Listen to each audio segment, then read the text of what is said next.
Every team, every topic, everywhere. This is Believe. It wouldn't be the holiday season if there wasn't candy, right? Celebrate the holiday season with the Holiday Crush. They've sprinkled candy with a holiday theme and fun-packed challenges every week for 5 whole weeks, finishing on January 4th. The more challenges you complete, the better your chances of unwrapping delicious rewards. So, are you ready to crush the holidays? Play the Holiday Crush now. Download it from the App Store, Google Play, or Windows Store for free. Terms and conditions apply.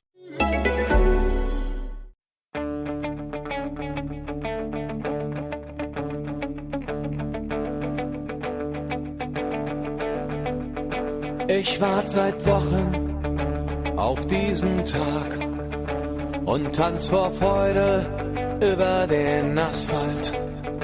Als wär's ein Rhythmus, als gäb's ein Lied, das mich immer weiter durch die Straßen zieht. Hello and welcome to Gegenpressing, the German football podcast from the Football Grad Network. I'm your host, Bryce Dunn. And yes, we're back from Matchday 3 after the international break is all done and dusted. So let's just recap over, a rather exciting and goal-filled weekend by going over the results.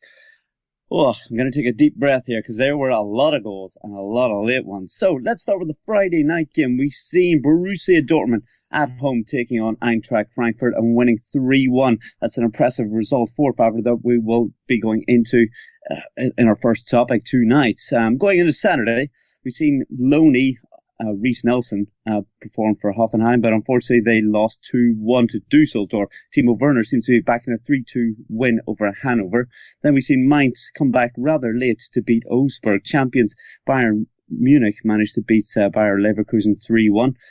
Wolfsburg 2-2 against Hertha. Plenty of late goals in that one as well. The late kickoff game was Borussia Mönchengladbach 2, Schalke 1. Brilliant result for Gladbach. Yeah. Then going into Sunday, the goals didn't stop there. We've seen Werder Bremen draw against Nuremberg, a rather late goal from Nuremberg in that one once again. And then Freiburg versus Stuttgart. Well, I was telling the guys I turned it off at half-time where it was 1-1. It finished 3-3. Yep. They hit that button. But joining me, as always, is Manuel Veth. Manu, how are you? Yeah, busy. It's busy week. With the international break followed by a busy Bundesliga schedule, plus my day job with Pro Soccer USA covering the World Cups, plus Champions League previews. Taking a deep breath and then getting straight back into it. But yeah, good. Pretty good. How about you? Yeah, not too bad. I'm rather exhausted after mentioning all those goals. It was a rather exciting match day, wasn't it? And this is what we love about the Bundesliga, isn't it? You can never say it's over till it's over with all these games. And another member of the team that I know watched plenty of games this weekend is Chris Williams. Your family were even complaining about it on Saturday, weren't they? Yeah, they were because hello, Bryce, by the way. They were because I was working Saturday morning covering Liverpool's trip to Spurs at Wembley. So the football started at, I think it was 11:30, and then it pretty much was on there till 8:00 at night. So yeah, it was a long day, and then obviously we've had today, and then we're going to roll into the Champions League and Europa League, but there's another member of the team who's had an even longer weekend because he's trudged all across Germany. Yes, you're right. Joining the three of us is Matthew Marshall of the Football Grad Network. Once again, it's his second time to be on the podcast. Welcome back, Matthew. How was your weekend? In fact, just list off the games that you went to this weekend. Hi, guys. Yeah, thanks for having me on. Nice to be back. Yeah, I went to Dortmund on Friday night, my first time to the Signal Iduna Park, actually, and really enjoyed it. Nice win for the home side there, and then up to Mönchengladbach again for that game against Schalke, which was quite an interesting game. Yeah, I agree that international break and all the solitude we had is definitely over, isn't it, with the Champions League back and the domestic stuff. So happy to get into it and loving every minute of football, man. Yeah, absolutely. It was back with a bang, will we say. But let's talk about this Borussia Dortmund game. Chris, I'm going to go back to you. the perfect way for Favre and his men to return after the international break, isn't it? Yeah, it was. It certainly was. I was a little concerned at the start of the game, but they grew into it. Dortmund, Frankfurt sat back. Obviously, Matthew was there, so he'll have seen a lot more than I did. I was only privy to where the DFL cameramen were pointing the lenses. Obviously, Matthew in a press box had the full look of the pitch, but from what I saw, it eventually became a very, very good Lucien Favre victory. I think it took the introduction of Jadon Sancho, but who would you have said would score in this match before the match started? You would have definitely had Marius Wolf down because he's an ex-Eintracht player, and you would have had Paco Alcia down because it was his debut. And the Bundesliga never disappoints, and those two scored the two main goals. Really, that changed the game. Yeah, absolutely. It seemed to be written in the stars, didn't it? I think we're going to have to go back to Matt on this and get your breakdown of the game. I mean, as Chris said, maybe not the best of starts, but they fairly got going and looked pretty convincing towards the end, didn't they? Yeah, they were dominant in the first half and deserved the 1-0 lead heading into the break and looked pretty comfortable in the second until Sebastian Haller got the equaliser, but then they pretty much stepped on the gas. And as you said, you got the goal through Marius Wolf. What I noticed here was that, with the injuries that Eintracht Frankfurt had, Fallet at left back was an obvious player to target, I thought, and Dortmund had a few good chances down the right-hand side early on, but they seemed to sort of go away from that. And then it wasn't until Sancho came on. He actually came on and came on and played on the left wing, but then quickly switched over to the right. And then not long after, got past Fallet, set up Wolf, and then the goal to Alcacer at the end was really good to see. I'm not sure if it would have gone in without the deflection, but still, it was a good hit. And he's undoubtedly the starting striker here. Maximilian Philippe is a good player, but he's not in the same league as Alcacer as a striker. And it's good to see the young winger there, Jakob Brun Larsen, get the start. Still has a lot of work to do to link up with his teammates. And I'll just finish off by saying, we saw a bit of a formation switch here. Favre going a bit more attacking, just with two central midfielders. And I thought you could see when Witsel came off the bench that if Favre does play this 4-2-3-1, then, Witsel has to be one of those guys, either with Delaney or Dahoud. Yeah, that's a lot of positives for Dortmund. Manu, would you agree that the players that they've managed to bring in over the summer, right up to the end of the transfer window, have really been making a difference? They've actually bought quite well, Dortmund.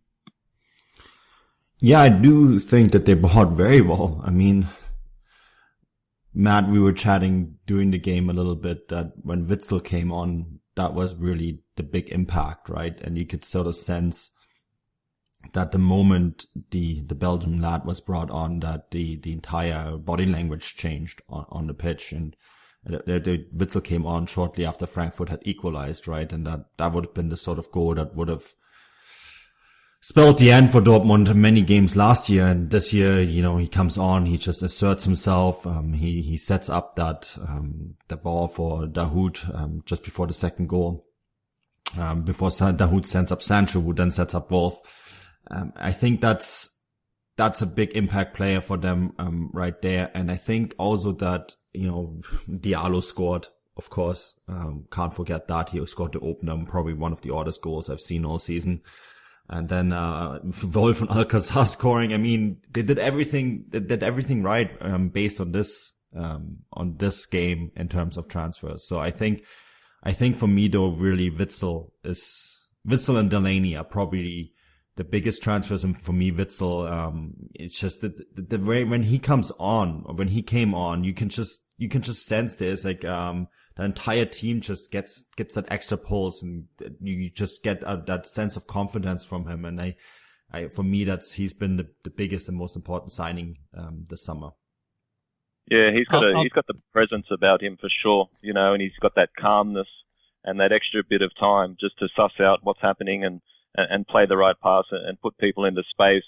And, I'm sure he'll be a definite starter for the rest of the season. I'm not sure Mahmoud Dahoud works that well in a 4-2-3-1. He had a lot of misplaced passes. Didn't have one of his better games. I think he probably works a bit better, in the 4-3-3. But for sure, Witsel is a tremendous player, even though I only saw him, for 20 minutes or so. But yeah, for sure, he's going to have a big impact for Dortmund this season. I was a little disappointed. I don't know if you were, Matt, when you were in there, and Manu, when you saw that. Obviously, last season I was privy enough and lucky enough to go and see Frankfurt a couple of times. Once at Wolfsburg when I covered the match there, and obviously again in the Pokal final in Dortmund where they were very attacking. Now, I don't know why under Hertha that this seems. I mean, at one point there was only Sebastian Haller in the attacking half. Frankfurt had dropped so deep, and all that allowed was the right and left back, Smelcher and Piszczek, were just allowed to bomb down the wing and tearing them apart. And it was no surprise in the end that the goal came when it did. For me, they sat back and almost invited Dortmund on. And we saw that on Saturday as well. At Leverkusen, it's very strange sort of tactics for me, because when the substitution was made, when De Guzman and Jovic came on, they looked a completely different side, because all of a sudden Eintracht started attacking again. And lo and behold, they get the goal that they need. And Dortmund looked a little bit rocked, but I was just really surprised to see. I mean, when was it? It was around, it's quite late on into the match, wasn't it? 68 minutes. Up Frankfurt 65 minutes to really start to make an attack. Okay, take that early one out when I think they had a chance after about 4 or 5 minutes when there was a mistake by Schmelzer. But after that, they just sat back and invited Dortmund. This is a Dortmund team in transition, and for Frankfurt and the way that they've played under Kovac for the last couple of years, I was really surprised by this. Well, you have to be a bit cautious, I guess, going to Dortmund and missing they couldn't really go too gung-ho. And you're right, it was basically long ball to Haller and hope for the best. And yeah, when Jovic came on, it just gave Haller that bit more space, and they looked a lot more dangerous. So it'll be interesting to see Hutter decides to be a little bit more adventurous. I'm sure he probably will at home, but we'll have to keep an eye on that and see what he does with his formations and tactics going forward. Yeah, maybe my last thoughts on this, because you're bringing up Hutter, Matt, is that I thought when he would come in, there would be a little bit of a paradigm shift for Eintracht Frankfurt, because at Young Boys, he played more like the Red Bull teams play in that 4-2-2-2, right? That counter press, aggressive press.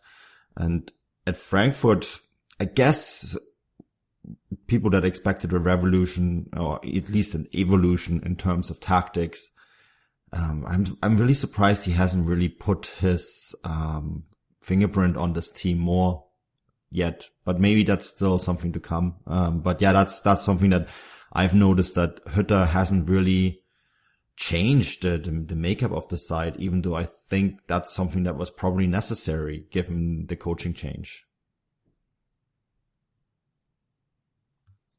Yeah, it looks like it's going to be a tough old time for Eintracht Frankfurt. Matthew, can we just go one last comment on Dortmund?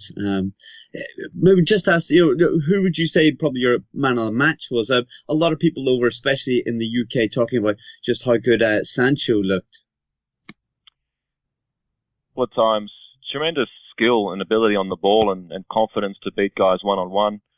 His decision-making seems quite good for such a young player. And we've seen him do what he did against Frankfurt last season. Of course, that tremendous piece of skill that when he brought down that long pass will live in the memory for all the people who saw it. That was exceptional for such a young player. But really difficult to pick anyone out of this game. Royce didn't really get that involved. I thought he would have for Fallet. But as I said, I was a little bit disappointed. On a whole, Dortmund didn't really attack Frankfurt's left side. But no real standouts here, Bryce. Just a good team performance in the end to step on the gas there after Witsel came on goals and put Frankfurt to bed. Yeah, absolutely. And Chris, what about Mario Götze? I mean, are we looking at a Dortmund side that's there's maybe just not enough speed. Maybe Dortmund's moving on without him. Oh, I don't know about that just yet. Let's give it a little bit longer. I think if you can afford to not have Mario Götze on your side and still win, good sign. But Dortmund are fighting on 3 fronts at the moment, and they'll want to fight on all of those 3 fronts after last season. So you need to have strength in depth, and obviously with Götze and the likes of Sancho and even Witsel coming on late on, it shows that Dortmund have the capability now to bring on game changers, which at some points they didn't have last season. I mean, if you looked at who they brought on if you looked at who they brought on Friday night and compare that with when they're having real troubles against Tottenham, Apoel, Nicosia, etc., even Salzburg in the Champions League, in the Europa League, then you can see that at the moment they're a bit of a stronger side. So if Mario Götze is not starting week in, week out, probably not going to be happy with that. But it's all about how can Dortmund be stronger, and obviously they're stronger with strength in depth. Yeah, they got tremendous strength in depth in the wing positions, and if Götze does to come in and play a central attacking role, that's even more strength on the wide positions. And when Christian Pulisic comes back, that's even more strength. So they're going to be such a weapon in the last, half an hour, 20 minutes of games, whether they're in front and the opposition is chasing, or if they have to try and get a result. So many options to Favre off the bench. And Matt, I mean, if we look ahead of the game midweek, they've got the Champions League against Club Brugge. Do you see them rotating some of the players that we've seen on Friday night, or what way do you see Favre maybe managing it? Well, Alcacer will start, I'm sure. I would say that Witsel will start 100%, and we'll just have to see how he goes. He's not going to want to lose this game, so I don't think he would make any changes to his defence. Larson, I'm sure, just got this start because of his 4 goals in the friendly the week before. So I wouldn't think he would start again. I'm not sure exactly if he maybe sees Sancho as a super sub, but we'll have to see if he gives him a start. But seeing what he did with Larson, he looks like he's going to give guys a start if they do well. He's going to reward players for good performances. So I would say it's looking pretty good for Sancho at this point in time. He might get the start there. But whether Royce's best position is behind the striker, we'll have to wait and see, or maybe he'll go back to a wider position. But I'd say Witsel and Alcacer will start 100%, and Sancho as well. Can I maybe just add one quick thing about Mario Götze, Bryce? There's been a bit of controversy because Lothar Matthäus at Sky said that it would probably be best for Götze to leave the club because there's no setup for him. The way Favre plays Matthäus claims does not suit Mario Götze. This was of course countered today by Watzke, who said we should leave Götze alone. I think when you look at this particular setup, the 4-2-3-1 works quite well for him. So I don't, maybe to cap off the whole Dortmund debate and the Götze debate, I think that there is definitely room for Mario Götze, and 3-day games into the season is maybe a bit too early to suggest anyone is going to leave the club. Well, guys, let's go beyond the Dortmund discussion and just very briefly touch on Eintracht. They've got a midweek game as well, as we see them taking on Marseille. Manu, how do you see this game going? It's going to be difficult for them to balance European ties and then playing on Sunday as well, but they will be coming up against RB Leipzig, who are in the same situation next weekend. Yeah, maybe Marseille. I saw Marseille last year in that Europa League semi-final against Salzburg. I know we get to talk about Salzburg in a moment as well. And they are a very good side, and a side that has managed to improve themselves over the summer. I think the big positives, and this is negative, of course, for the Frankfurt fans, but positive in terms because one of the biggest assets Marseille has is the atmosphere in the stadium, right? And the Velodrome is going to be closed down for this match. There's not going to be any fans. So playing behind closed doors, the friendly character in a game like that could actually help Frankfurt, but they will have to improve massively against a very good Marseille side if they want to get anything out of that game. Yeah, well, let's just see how they get on during the week. Let's talk about the Saturday games now. And, well, I was going to go to somebody else, but Manu, we'll probably just have to go back to you on this one. We've seen champions Bayern Munich take on, you're going to hear this all year, your possible or your predicted champions this season, Bayern Leverkusen, and things didn't quite go to plan, did they? We've seen Bayern Munich beat them 3-1, and actually after a first goal by Leverkusen after 5 minutes, a bit of a controversial retake of the penalty and everything, they weren't even in the game, were they? It's finally a referee that has some spine in the Allianz Arena, hey? That's maybe one positive take from us, but yeah, not looking very good right now, do I? This is going down really fast. Leverkusen look a real mess. And I think that really caps it. That really explains it all. I mean, Bayern in the second half, I did the match report on this, and then, Chris, you did the talking points. I thought that Bayern in the second half either didn't want to or couldn't, or just didn't feel like it, never got out of second gear, and Leverkusen were not even on the field. There was nothing. There was absolutely nothing there. It's really disappointing because I think that there is so much more potential on the side, and it's, for whatever reason, Herrlich is not getting the horsepower on the field at the moment, and he's trying to make switches. He brought on Bellarabi, and I think we can talk about Bellarabi probably more on this podcast than we can talk about what Leverkusen or Bayern did, because Bayern in the second half didn't do much and Leverkusen didn't do anything at all. Yeah, but if we go to you, Chris, let's talk about this a little bit further. I mean, what exactly is going on at Leverkusen? I mean, none of us would have predicted for their first 3 games for them to have started so bad. I mean, is Herrlich, the favourite for the chop at the moment? Oh, Bryce, I'm not going to say who's the favourite for the chop after last season spectacularly predicting that Dominique Tedesco would go after 4 match days.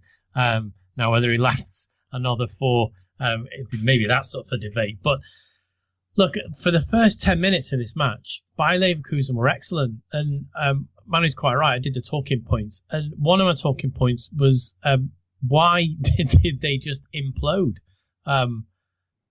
For some reason, the goals seemed to throw them out of kilter. It's as if they went with a match plan of maybe hanging on for 25 minutes, hoping they weren't 2-0 down, and then seeing if they could steal one before half time. The fact that they got the first goal, well, they got a penalty after 2 minutes. It was 5 minutes by the time it was taken.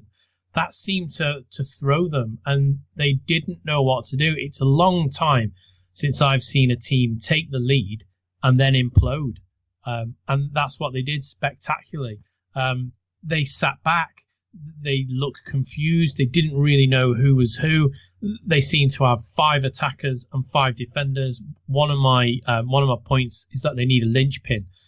They don't have anybody in the middle, certainly not in that game, that could sew defence and attack together. There was nobody to keep the eye on the transitions. They've got an exceptional attacking players, Havertz, Brandt, Bailey, Volland, etc. And then they were playing with a back 5, which I don't think suited them at all. So it was really, really poor. And you could see maybe 2-3 minutes after they'd gone, oh, what's going on? Because for the first 10 minutes, I did say they did play really well. But after that 10 minutes, they were shocked by the fact they were leading. And then all of a sudden they fell apart. And by the time Julian Brandt came on for Lars Bender, no idea why he was put out left, because he's a central or a defensive midfielder. Anyway, by the time Julian Brandt came on, it was too late to affect the game because Bayern had got into top gear, which they stayed in for 5 minutes. And like Manu said, they then sat back at one point and tweeted out, had the feeling of a friendly match.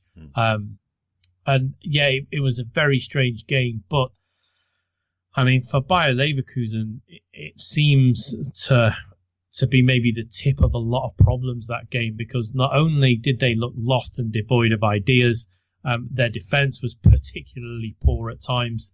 As I say, they've got all these attackers and no one really that can pull the creative strings. And then, I'm sure we're going to talk about Bellarabi, but he was like, yeah, I don't want to be on this pitch anymore. See you later. And just decided to get himself out there and take an early shower. It was probably one of the worst Bayer Leverkusen performances I've seen for a while, maybe since the two managers who we spoke about at great length both left. It's an odd one because they have got all the building blocks there to be a fabulous team. Individually, they've got maybe 6 or 7 fantastic players, but unfortunately, they can't seem to be motivated the right way by Herrlich at the moment. So I would be a little worried if I was him, because Bayer Leverkusen sat behind a couple of managers previously, maybe a little bit too long, and they may not make the same mistake again. And breathe, Chris. That was a hell of a breakdown. Rant. But I just sat back and grabbed the popcorn. Maybe to add, and Matt, to get you in on this too, because we talked about this 2 weeks ago after match day 2. Remember, after the Wolfsburg game, the game that you went to, it was the same thing. They took the lead and then completely imploded. I wouldn't say they imploded, but they didn't play particularly well. I don't have too much to add here after my comments 2 weeks ago. I thought this was a predictable result. Mm-hmm. I didn't watch the game. I was on my way to Mönchengladbach, but not surprised at all that Herrlich went with the 5-man defence. I guess in his defence, I'll say at least we didn't have Bailey and Brand in the wing-back position, so that's a plus. But still, this was always going to be damage limitation, and despite scoring in the 5th minute, it didn't really feel at any stage, for me anyway, that was going to matter. And I'm not surprised at all here, but yeah, nothing changes for me with my thoughts on this team and Herrlich. I still think he's a long way away from being a top level tactician.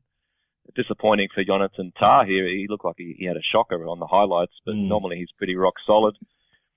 So not much to add here, to be honest. After my comments a couple of weeks ago, nothing changes with this situation. All I will say is that surely Ralph Hasenhüttl is going to be on the radar for a lot of clubs, and it might be snooze and you lose for a lot of clubs, if you know what I mean.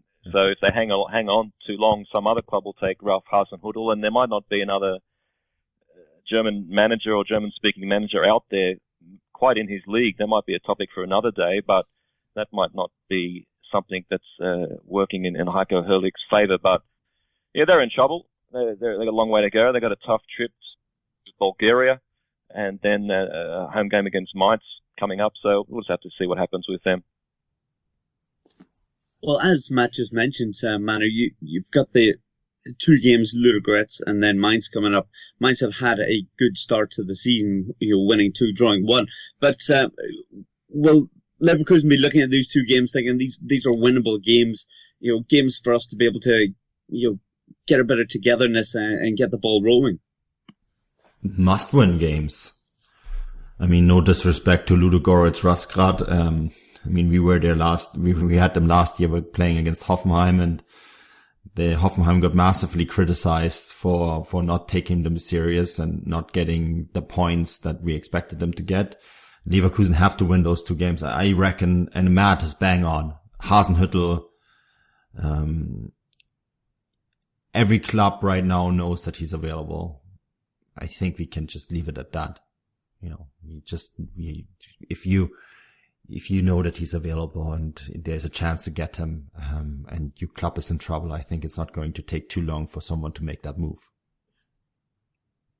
Yeah, absolutely. Especially those young players there. I'm sure they would really benefit with having him at the helm. But let's talk about Bayern then. Chris, we mentioned that Bayern didn't really get out of second gear the second half. It looked like they realised the game was already won and took their foot off.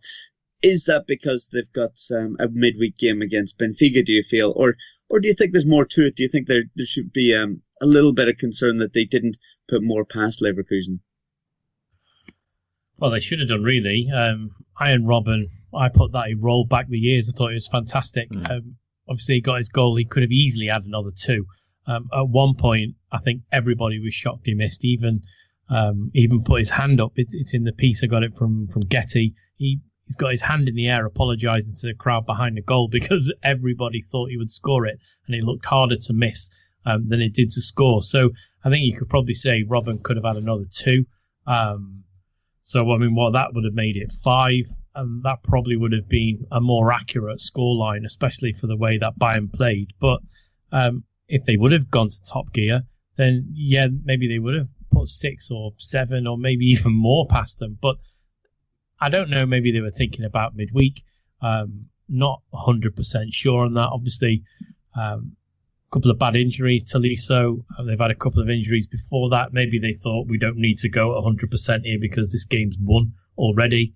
I think they could see that after they went 2-1 up very quickly, that game was won and Leverkusen just weren't at the races. So I'm not sure if they would have just backed out with an eye on the game this week in the Champions League. I think they just didn't have to do anything more because they weren't pressed or they weren't really challenged. So if you haven't got, a result on the line, if they needed to win a 4 or 5-1 or even 7-0 to win the league, they would have done that on Saturday. However, they went up quite quickly, and everybody saw that Leverkusen weren't interested, so they just did their best to get the game won, and it was a professional display. Yes, indeed. And Manu, how do you feel that they're going to get on midweek against Benfica? Do you think this is going to be a tough task for a side that are hoping to win everything as always? Bayern love playing against Portuguese sides. I think a few years ago they beat Porto 6-1, 7-1. They've done similar things against Sporting and Benfica. I think that, it will be the same old, for Bayern. A resounding victory. Yeah, I think they've got too much class at Benfica, who are really missing Jonas, who's been injured for the whole season. They've got a couple of good players. Pizzi's playing extremely well, but it's a class gap here that's quite significant. I don't have anything to add on Bayern here, guys, except that Ian Robben, fantastic goal. Yeah, he just seems to continue to produce, doesn't he? I mean, a lot of people would have said the start of his career he's a one-trick pony, but boy, does he do that trick well over and over again. I think none of us can deny just how good he is and still. Guys, let's talk about the teams then chasing Bayern at the top. Yeah, you wouldn't have imagined us to mention these two sides. So we've seen Wolfsburg taking on Hertha Berlin. The game ended 2-2. We've seen, 3 rather late goals. Manu,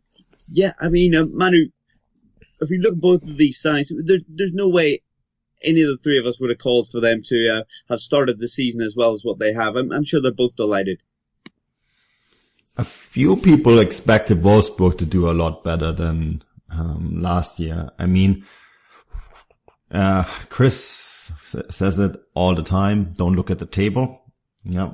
And I'm with him on that one because last year we had Hamburg start similarly and they still got relegated at the end of the season. But this was a great game. I mean, there was so much drama. The 2 goals at the very end. It looked like Hertha had clinched it, right, with a late free kick by Duda, and then Wolfsburg came back and made it 2-2, really almost with the final whistle. And there was a lot of goals late. So really, I think that's the focus right here. I think when you look at who's going to chase Bayern after Matchday 3, that's really hard to say, anyways. If what's going to happen with Bayern and any of the teams following it. But if I look at any team that's going to be able to chase Bayern this year, it's only really going to be Dortmund and Wolfsburg. Look like they could have a good season, but it's really just too early to say. One gift that never gets returned? Trick question. It's 3 gifts: beer, wine, and spirits. And with Drizzly, you can send the gift of drinks right to your loved one's doors. Drizzly lets you compare prices from local liquor stores on a huge selection of beer, wine, and holiday spirits, then get them delivered right to that lucky someone's door in under 60 minutes. And right now, Drizzly is giving customers $5 off their first order. Just enter promo code JINGLE at checkout. Download the Drizzly app or go to drizzly.com. That's DRIZLY.com. It wouldn't be the holiday season if there wasn't candy, right? Celebrate the holiday season with the Holiday Crush. They've sprinkled candy with a holiday theme and fun-packed challenges every week for 5 whole weeks, finishing on January 4th. The more challenges you complete, the better your chances of unwrapping delicious rewards. So, are you ready to crush the holidays? Play the Holiday Crush now. Download it from the App Store, Google Play, or Windows Store for free. Terms and conditions apply. Yeah, Chris, I mean, what can either of these sides expect? Obviously, we joked about a title challenge, but maybe a little bit too far away from them. I mean, what would a good season for either side? Well, I think for Wolfsburg, a good season would be not finishing in 16th again. So they finished there twice back-to-back in the last 2 seasons. So you'd expect them to be a little higher. Labadir's got them playing some good football at times. I'm always a little concerned by the amount of empty seats that I see at Wolfsburg. I know Manu and I and you have spoken at great length why that is, mainly because they're an Autostadt and people come in to work at Wolfsburg and they live outside. So, they've got a really nice stadium, 30,000 capacity. There's only 25,000 in it. And that's generally around about the same sort of attendance that they get. So it's hard for players to play in atmospheres that maybe aren't as good as some of the others around the country, empty seats everywhere. So what can they realistically expect this season? Maybe 10th, trying to push for a late run into the Europa League. For Hertha, I suppose, it would be trying to get back into Europe again. Obviously, they were in Europe the other season. Manu went with a football grad assistant, in inverted commas, which was his sister, and took the game in and, saw them play in Europe. And they're another side that are hampered by a massive stadium. And they do get some good attendances, Hertha. It's just the fact that the Olympiastadion is so big, it seems to be quite empty. So realistically for these two teams, it would be trying to fight for a Europa League spot and then ending anywhere between 7th or 10th. I think would be an excellent season for them. I can't see them getting much higher than that, unfortunately, Bryce. Wolfsburg is one of those pet peeve teams for me. Together with, for me, it's Wolfsburg, Gladbach, Schalke, Dortmund. These are teams that Dortmund, of course, this year I think they have done really well in the summer transfer window. But Wolfsburg, a few years ago, had the same budget as Atletico Madrid, right? Everyone always talks about Bayern München are buying all the best players from the league. Yet all these teams have enormous resources. Matt alluded already to it 2 weeks ago, right? These clubs, these are not, the Bundesliga is not a league of poor clubs. This is the league that receives the second most amount of money from television revenue. And then you have clubs like Leipzig and Wolfsburg that get money from outside sources, be it Volkswagen or Red Bull, right? Yet we're talking 2 times in a row relegation spots. So for me, Wolfsburg is sort of one of those clubs. I look at them, and then when I think about what Bundesliga clubs are doing wrong in terms of competing against Bayern, I think of them and say, you have all this money and resources and you're finishing 16th and 17th and 15th. And what are you doing? And I mean, the same can be said about like a club like Gladbach that have the same kind of revenue than Atletico as well. And they are playing for 9th and 8th. And then the fans are complaining about the best players going to Bayern when that's not even the case. So it's just, for me, I look at this and I think, really, there should be so much more coming from a team like that. But Manuel, what do you think the problem is when they've got so much financial backing? Bad use of resources. Just as simple as that. Yeah. They're not the only ones, but I mean, they demonstrated the best, or the worst, I guess. I did that piece on Fußballstadt.com where I break down the revenue in comparison to other big teams in Europe that do a lot better. And I mean, the Bundesliga has some of the best revenue teams in European football. And it's really disappointing when you see some of the results. But Wolfsburg, when you look at it, we talked about this when we went there for the relegation playoffs, Chris, that the amount of money that they had available, and then you look at where they were. It's just, it doesn't add up for me. So it's just, for me, it's a squandering of resources. I might just jump in and just say it's going to be fantastic to see if Wolfsburg can maintain this form. But I think they have done really well. Their resources, particularly in the striking department with Weghorst and Ginczek, two quality options there. We'll have to see if the likes of Brekalo and Steffen can maintain their early season form. But I just reiterate what I said about Wolfsburg a couple of weeks ago, in that my opinion is that Camacho is just so important to this team. And we saw last season when you had Camacho and Guilavogui both out, this team was just a complete shambles and had no chance of really winning any game. And Guilavogü's already gone down with a knee injury. He's going to probably be out for quite a while. And Camacho had 2 injuries last year, missed quite a long time. And it might be a little bit strange for people to think, well, you're talking about a defensive midfielder. But I just honestly think that Camacho is that important to this side that if he goes down for some unfortunate injury, then things could change in a real hurry for Wolfsburg. But, Roussillon's done really well at left back so far. So, the 3 main signings they've made have been really good.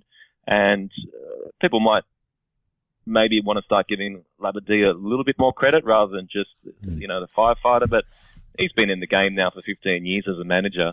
And you'd like to think he's learned a bit, and now having a club from this beginning of the season with a couple of good signings, I wouldn't be that surprised if they stay in the top half and capitalise on some of these teams that are going to be in Europe. Leverkusen, Schalke, Frankfurt, Hoffenheim, Leipzig, they're all just starting their European campaigns now. And Wolfsburg and Hertha have got a good little break on them.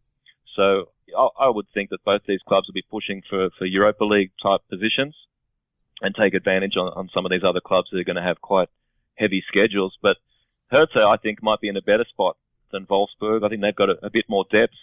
I think obviously Pal Dardai has been there longer, so he's been able to stamp his mark on this team.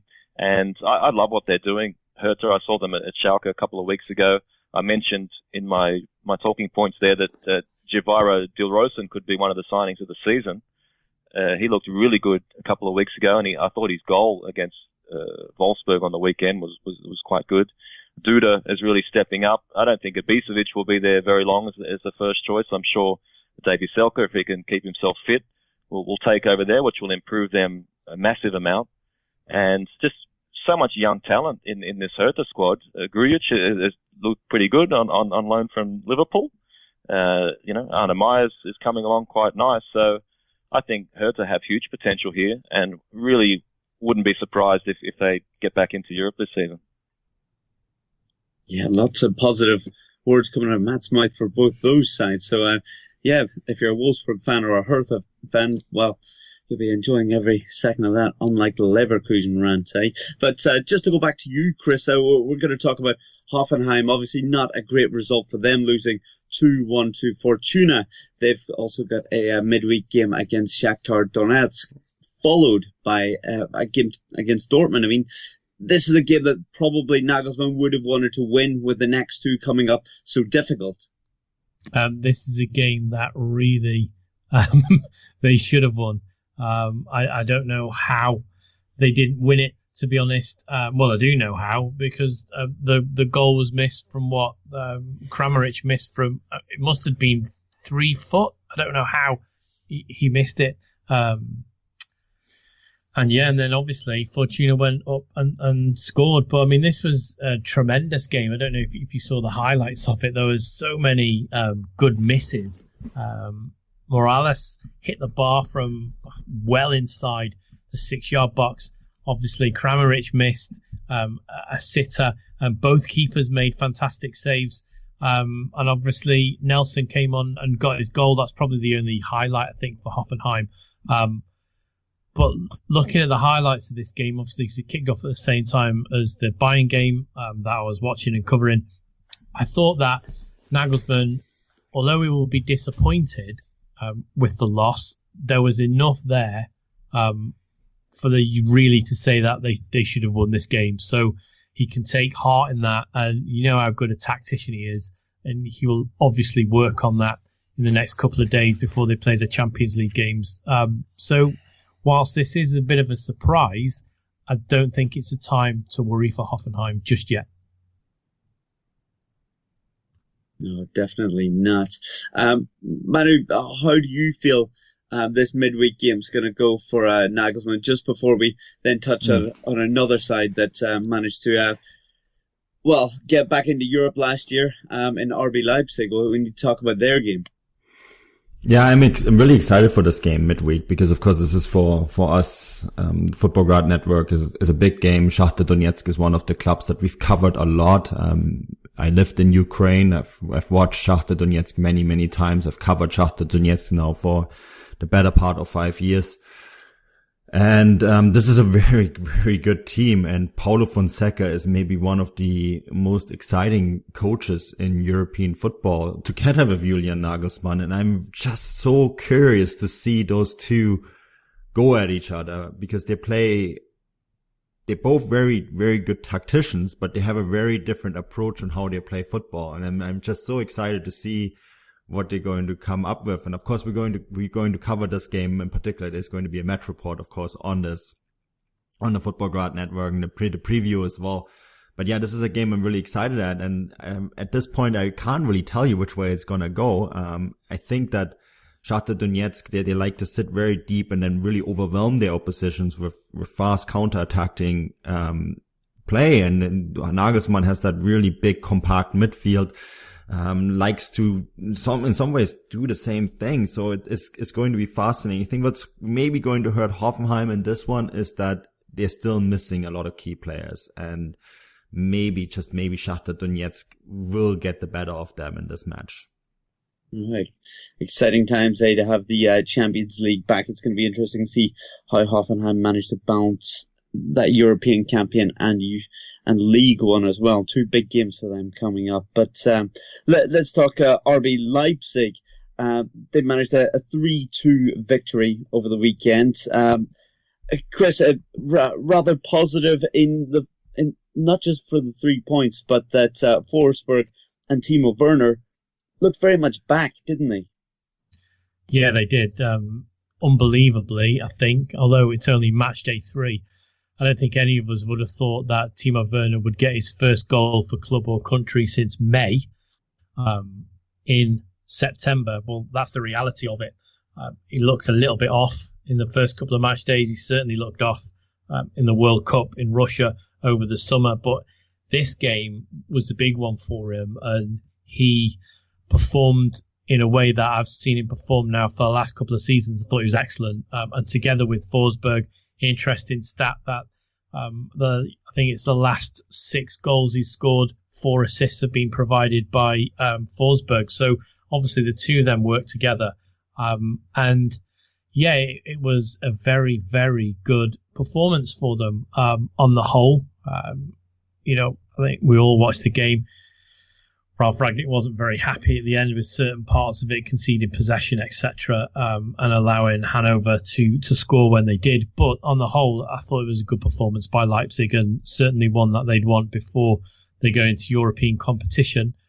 Are they back? That's probably a bit of a rhetorical question. I'll still be concerned for them with their squad depth to fight on fronts, league and Europe. So it's going to be a difficult one for them, but I would expect them to do marginally better than they did last season in Europe, and maybe put some more performances down with a little bit of European experience now, a little bit more European savvy, able to see games out, maybe win ugly if they need to, maybe just hold back when they need to, and then go and attack and free-flowing attack like they can do when required. But this particular match day, I thought, obviously it wasn't a perfect result, but I thought the way they played was excellent at times, and maybe starting to get a little bit back towards where we saw, if not last season, definitely the season before.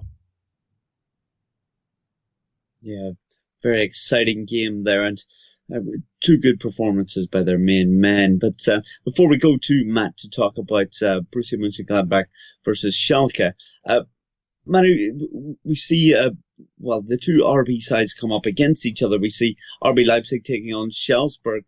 How's that going to go, do you feel, midweek? This is going to be fascinating. You're going to have it's kind of like cloning two teams in a way, right? Really, Mark Rose is a very good head coach over in Salzburg. I got to see them a few times last year. And they play fantastic football. And then, of course, Leipzig, we all know what the relationship between those two clubs is. The fact that Leipzig have taken players from Salzburg, the fact that the two teams legally used to be intertwined. Mitzlaff has done a very good job to get the two teams registered for Europe at the same time. Sort of disentangling the relationship, at least on paper. I guess we all know that in reality it is still a very strong connection. Red Bull, of course, is only the sponsor now of Salzburg, not the owner. And in Leipzig, legally speaking, they're not the owner at all. They're just one of the investors, right? Because 50+1% of the club is actually owned by the club itself. There's obviously only 17 members. All these members are high-ranking Red Bull functionaries. So we all know how the decision-making works. I think on the field, this is going to be a fascinating game. Off the field, there's, of course, a lot of controversy about it, with a lot of the football romantics complaining about this game. And this is going to be an interesting one, because it's kind of like a self-fulfilled prophecy. Last year, we all expected it would happen when they dropped down to Europa League.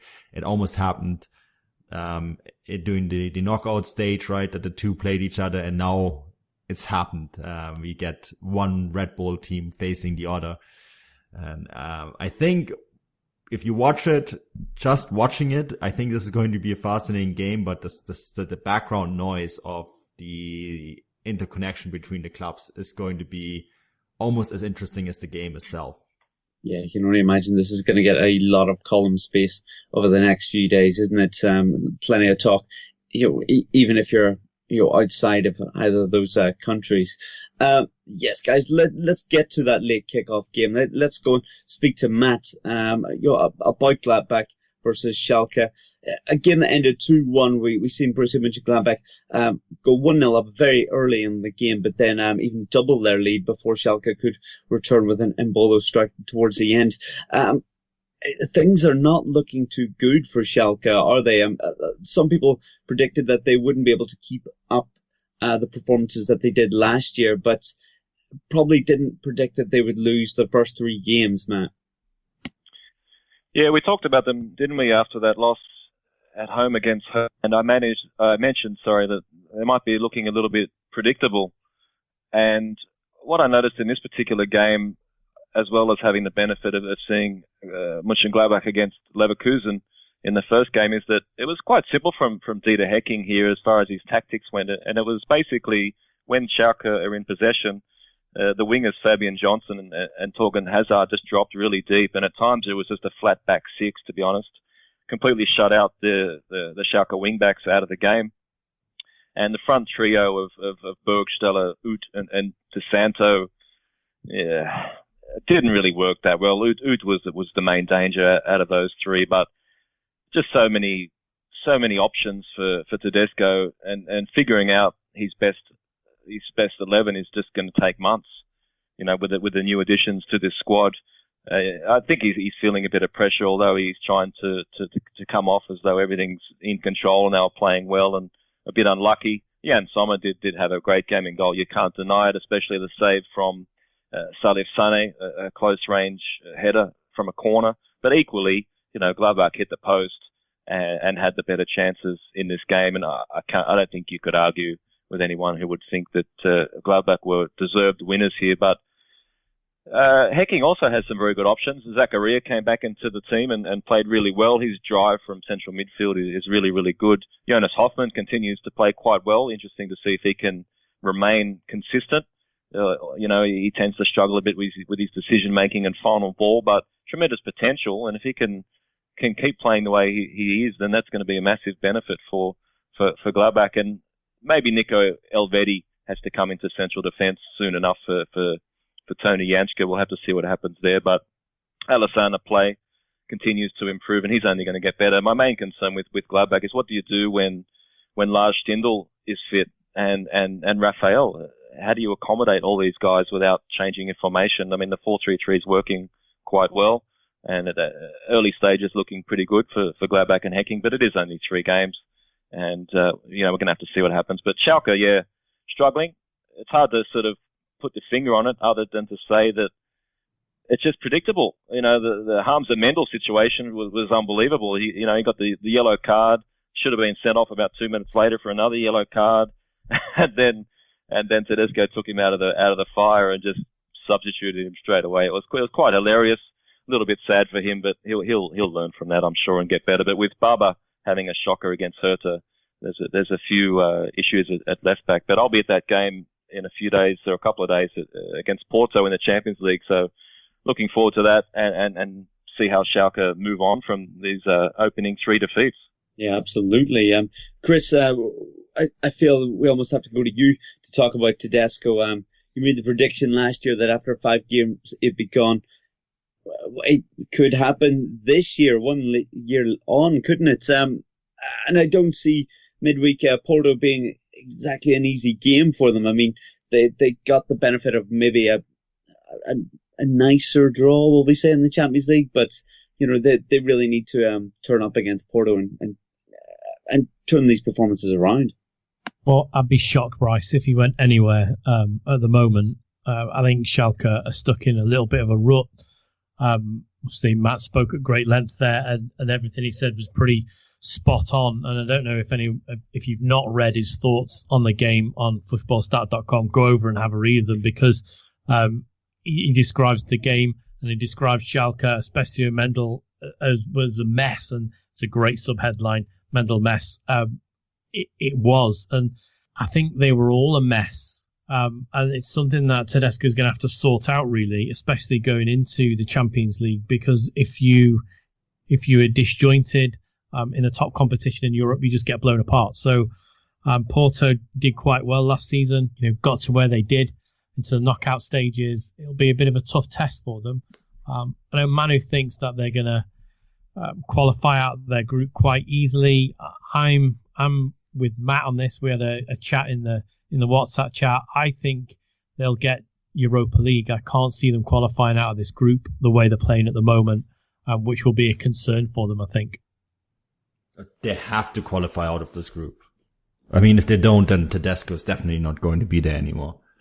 But no disrespect to Porto, Galatasaray, and Lokomotiv Moscow. And I cover Lokomotiv Moscow quite a bit. They're in shambles. A German side, and again, we're talking about a Bundesliga team that finished second, has to go to a team against Portugal and a team against Turkey and win. And yes, of course, the way they play right now doesn't suggest that they will. But I mean, we're talking about a team that finished second in Germany, right?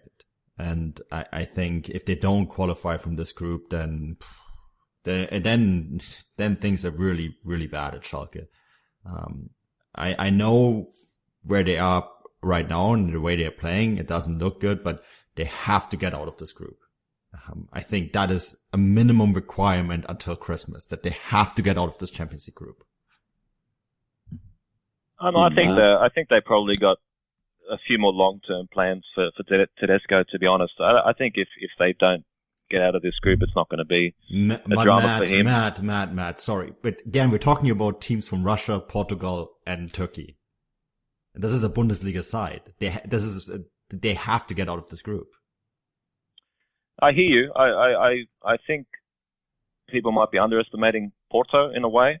You obviously have a better handle on the Russian and the Eastern European sides. I just think Porto are much better than Schalke at the moment, especially. And the way that the draw has worked out for Schalke is not good at all. Playing Porto first up and then having the 2 away trips, that's couldn't have been any worse if you ask me, as far as the way that the draws worked out for them. And coming into this in terrible form doesn't help at all. But I think they're in with Tedesco for the long haul here. And even if the European campaign doesn't go so well, he can point to the fact that we've got a lot of new players here, and that they'll just look towards qualifying for the Champions League again. And, but it's really interesting, isn't it, with Leverkusen and Schalke getting off to a horror start. Long way to go, but it is quite unexpected and gives us a lot to talk about. Yeah, absolutely.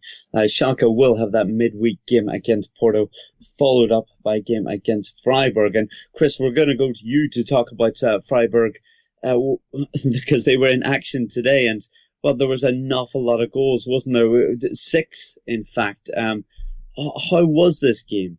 Well, it was the best game in a match day for me. Not so good, if you like. I tweeted this out. It was the best game in a match day. Without a doubt, unless you like watching competent defending, and then it probably wasn't the match for you to watch, because there was just mistakes everywhere that led to goals, which you don't often get.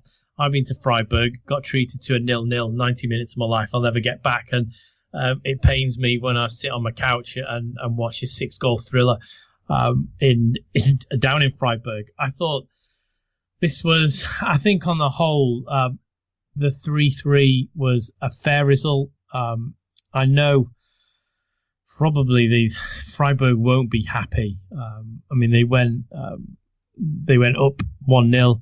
Obviously, then they were back to 2-1 down and came back 2-2, and then it went 2-3, and then they drew 3-3 in the end, which was a great game. And the second half especially was fantastic to watch. But I think it was.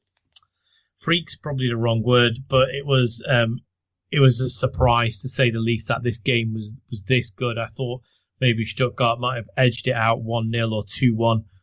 Certainly on the 49th minute, I thought that was probably how the game was going to end. But, as we saw throughout this whole match day, there was a sting in the tail towards the end of the games. And either side really could have won in the end, and it could have been 4-3, and maybe it would have been a little harsh on the other one. But this was a problem if you are a fan of defending. Both sides obviously showed that they could leak goals easily. Although Gondor scored a fantastic free kick, I don't know, maybe overall, if he had sort of the implementation and the whereabouts required. Obviously, he got the 2 goals, but I mean, there was aspects of Stuttgart game that enabled them to score. I think Mario Gomez turned the game on its head. It was. I'm going to file this one, Bryce, under I like watching attacking football, and that's what we saw today. Anything else tactically, you could probably have a field day tearing both sides apart. Yes, indeed. I realised that I was getting ahead of myself. Schalke actually have Bayern Munich next rather than Freiburg. Apologies for that, but good luck to Schalke with that one. But Chris, one final question. It just has to be a yes or no. From what we've seen, only 3 games in, a lot of people predicted that Freiburg may possibly go down this season. Do you think they'll stay up this season? I thought we were going to get away. If you could continue your question. I don't know what happened there, just like the Freiburg match. Bryce, you said one word. I'm afraid I can't do that. I'm going to say I'm not sure. No problem. Well, Manu, apart from pushing the Mario Gomez button, had to be done. I'm sorry. To be fair, it did have to be done. But Manu, let's wrap this up. What have you got going on this week with Champions League, Europa League back? You mentioned also that Shakhtar Donetsk. Oh, I'm getting tongue-tied. Game coming up. There's a lot going on in the football grad, isn't there? Yeah, so we have the Champions League previews for all the Bundesliga teams and all the post-Soviet teams, including Red Star Belgrade, so the post-Yugoslav team as well. So they'll be on footballgrad.com and fußballstadt.com, and then the Europa League previews as well, the games that we mentioned, and then of course the Russian and the Ukrainian teams and some of the teams from the Balkans as well in action. So yeah, lots going on this week. We have some coverage too, going to Matt next, right? Because he is at a game. Yeah, well, that's the perfect bridge. Matt, what have you got going on in the next week? For the football grads team. It's all happening, mate. I'm going to Schalke Porto on Tuesday, and then I'm going on a huge road trip, starting with the Stuttgart Düsseldorf Friday night, Hoffenheim Dortmund on the Saturday, Frankfurt Leipzig on the Sunday, and then down to Bayern Augsburg on the Tuesday, and then come back up through Mainz Wolfsburg on the Wednesday. And that's just the entree for the big Leverkusen Dortmund game coming up on the 29th. Oh, lucky you, mate. You are going to some really good games there. Exciting times. Make sure you get that car in for that MOT before you go, eh? But Chris, let's go to you. Let's finish up. What have you got going on this week that you would like to draw people's attention to? Well, the prospect of watching Red Star Belgrade versus Napoli is thrilling, but I'll be definitely watching Liverpool against Paris Saint-Germain. And obviously very excited that Red Star Belgrade are drawn in the same group as Liverpool, because unfortunately, Bryce, it means I've got to go back to Anfield to cover the Reds against post-Soviet side. So that'll be brilliant. And yeah, as Manu said, we've got matches aplenty, so I'll be on the imagery for those. Exciting times, and yes, very jealous of your reporting of the Liverpool games as always. But yeah, guys, if you want more of a fill of football coming up with the previews and the match reports and everything else going on, head over to @FootballGrad Live on Twitter or the website. There's going to be an awful lot of content for you. As always, thank you for tuning in. I've been your host, Bryce Dunn, and we'll be back in a week's time with another exciting Bundesliga-based podcast. Auf Wiedersehen.